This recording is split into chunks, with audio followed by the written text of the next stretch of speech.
আজি কিহৰ কাৰণে আপোনালোকে অনুপ্ৰেৰণা কাৰ্যসূচী চাওক মানিকপুৰক প্ৰথমে সমষ্টি ঘোষণা কৰিছিল তাৰপিছত সমষ্টি নোহোৱা হ'ল মানিকপুৰৰ মহকুমা আছিল এতিয়া যদি মানিকপুৰক উপজিলা ঘোষণা নকৰে তেতিয়াহ'লে মহকুমাৰ কাৰ্যালয়বিলাক মানিকপুৰৰ পৰা উঠাই লৈ যাম বুলি কৈছে চৰকাৰে আৰু এটা চৰকাৰী নটিফিকেশ্যন আহি আছে সেয়েহে আজি মানিকপুৰৰ আই মাতৃসকলে আজি অন্নখনত বহিছে ৰাতিপুৱা 11 বজাৰ পৰা অহাকালি ৰাতিপুৱা 7 বজালৈ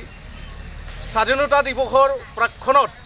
আমি মানিকপুৰবাসীয়ে শান্তিপ্ৰিয়ভাৱে শৃংখলাবদ্ধভাৱে আমি আজি অন্নখনত বহিছোঁ আমি বুজাই দিব বিচাৰিছোঁ আমি মেছেজ দিব বিচাৰোঁ যে এই চৰকাৰে যাতে আমাৰ মানিকপুৰৰ ফালে চকু মেলি চায় মহৎ স্বামী কৃষ্ণানন্দ ব্ৰহ্মচাৰীৰ পবিত্ৰ বাসস্থান মানিকপুৰ আৰু এই মানিকপুৰত স্বামী কৃষ্ণানন্দ ব্ৰহ্মচাৰীয়ে এটা শলিতাৰে জ্বলাই ৰাখিছিল আজি দেখিছোঁ যেন এই শলিতাটো নামি যাব ওলাইছে সেয়েহে আই মাতৃসকলে ওলাই আহিছে আৰু বিজেপি চৰকাৰে সদায় সততে আপোনাৰ হিন্দু ধৰ্মৰ কথা কয় আপোনাৰ মঠ মন্দিৰৰ কথা কয় নামঘৰৰ কথা কয় কিন্তু যিজন ব্যক্তিয়ে অসমৰ পঞ্চম মহাপুৰুষ শ্ৰদ্ধাৰ স্বামী মহৎ কৃষ্ণানন্দ ব্ৰহ্মচাৰীয়ে তেখেতে 22 বিঘা মাটি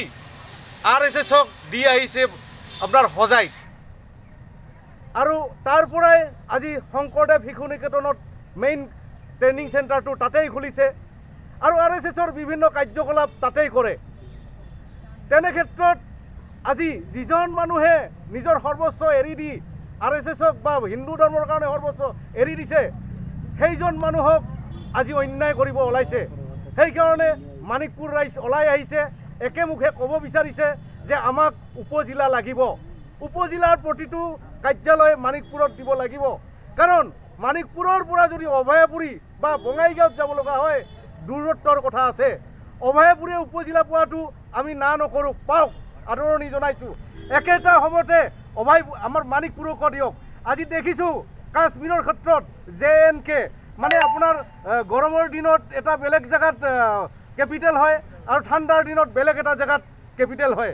কাশ্মীৰৰ ক্ষেত্ৰত তেনেকুৱা ব্যৱস্থা কৰি হলেও যিকোনো উপায়ে মানিকপুৰৰ 70-80% খেতিয়ক তথা শ্ৰমিক মানুহৰ কাৰণে এই উপজিলাৰ অফিচবিলাক দিয়াৰ ব্যৱস্থা কৰক এয়া আমি অনুৰোধ জনাইছোঁ চৰকাৰক আমি